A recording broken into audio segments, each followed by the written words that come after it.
উপায় অ্যাকাউন্টের পাসওয়ার্ড ভুলে গেলে কিভাবে পাসওয়ার্ড পুনরুদ্ধার করবেন এই ভিডিওর মাধ্যমে সেটি জানতে পারবেন। আপনার হাতে থাকা বাটন ফোন দিয়েই এটি রিসেট করতে পারবেন। আমরা চলে যাব ডায়াল প্যাডে, এখান থেকে *268# লিখে ডায়াল করব। যে সিমটিতে উপায় অ্যাকাউন্ট খোলা আছে সেই সিমটি সিলেক্ট করে এবং এখানে আমাদের সামনে 9টি অপশন আসবে। এখানে আমরা 9 সিলেক্ট করব এবং সেন্ডের উপরে ক্লিক করব। আমাদের পিন মনে নেই, সেই কারণে আমরা রিসেট, তো এখানে 9 লিখে আমরা সেন্ডের উপরে ক্লিক করে দিলাম। তারপর এখানে আপনার চাচ্ছে এনআরডি নাম্বার। আপনি যে এনআরডি কার্ড দিয়ে উপায় অ্যাকাউন্টটি রেজিস্ট্রেশন করছেন সেই এনআরডি কার্ডের নাম্বারটি এখানে লিখে দিতে হবে। তা আমি আমার এনআরডি কার্ডের নাম্বারটি এখানে লিখে দিচ্ছি। অ্যাকাউন্ট সুরক্ষিত রাখার জন্য আমি এটা ব্যবহার করে দিচ্ছি।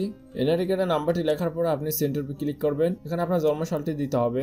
জন্মসালটি লিখে এখানে সেন্ডের উপরে ক্লিক করবেন। তো আমাদের এটা লেখা ভুল, তো আমাদের এখানে লিখতে হবে birth month first 2 digit and birth year last 2 digit. এখানে আপনার জন্ম মাসটি দিতে হবে এবং এখানে আপনার জন্ম সালটি দিতে হবে, কত সালে আপনি জন্মগ্রহণ করছেন। যে সালে আপনি জন্মগ্রহণ করছেন সেই লাস্ট 2 ডিজিটটি এখানে দিয়ে দেবেন। সাপোজ আপনি যদি 2000 সাল হয়, লাস্টের 2 সংখ্যা 00 এটা দিয়ে দেবেন এবং আপনার যদি 2007 হন তাহলে 07 দিবেন এবং জন্ম মাসটি এখানে লিখবেন। প্রথম জন্ম মাস, তারপর জন্ম সালটি লিখে দেবেন এবং সেন্ডের উপরে ক্লিক করবেন। আমার সামনে আবার চলে আসছে, আবারও লিখে দিতে হবে। প্রথমে আমি জন্ম মাসটি লিখলাম এবং জন্ম সালের লাস্ট 2 সংখ্যা এখানে লিখে দিলাম এবং সেন্ডের উপরে ক্লিক করে দিলাম। Select a service form last 10 outgoing transition in 90 day. আপনি 90 দিনের ভিতরে কোনো লেনদেন করে থাকলে 90 দিনের ভিতরে যে কোনো 10টি লেনদেনের একটি লেনদেন এখানে উল্লেখ করতে হবে। 1 নম্বরে আছে সেন্ড মানি, 2 নম্বর আছে মোবাইল রিচার্জ, 3 নম্বর আছে পেমেন্ট, 4 নম্বর আছে পে বিল, 5 নম্বর আছে ক্যাশ আউট, 6 নম্বর আছে ট্রান্সফার মানি এবং 7 নম্বর আছে নো ট্রানজাকশন। আপনি কোনোটা যদি লেনদেন না করে থাকেন তাহলে 7 সিলেক্ট করে দেবেন এবং সেন্ডের উপরে ক্লিক করবেন।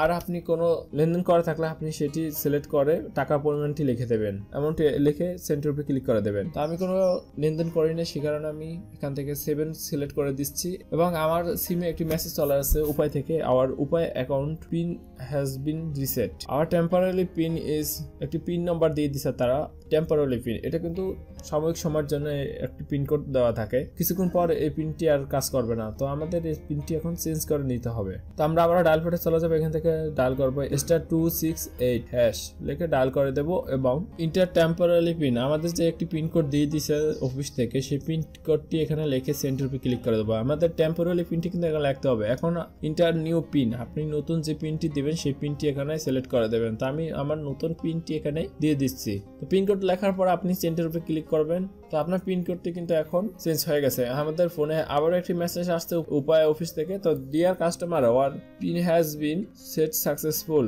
Please do not share our pin with anyone. আপনার পিন কোডটি কারোর সাথে আপনি শেয়ার করবেন না, সেটি এখানে লিখে দিল। তো এই ছিল উপায় অ্যাকাউন্টের পিন রিসেট কিভাবে করবেন। তো এই ছিল আজকে ভিডিওটি। আশা করি আমি যেভাবে দেখাচ্ছি সেভাবে আপনার করলে সমস্যাটি সমাধান হয়ে যাবে। ভিডিওটি ভালো লাগলে অবশ্যই লাইক করবেন, কমেন্ট করবেন এবং আপনি যদি আমাদের চ্যানেলে নতুন হয়ে থাকেন অবশ্যই চ্যানেলটি সাবস্ক্রাইব করবেন। যদি অলরেডি চ্যানেলটি সাবস্ক্রাইব করে থাকেন, থ্যাংক ইউ সো মাচ।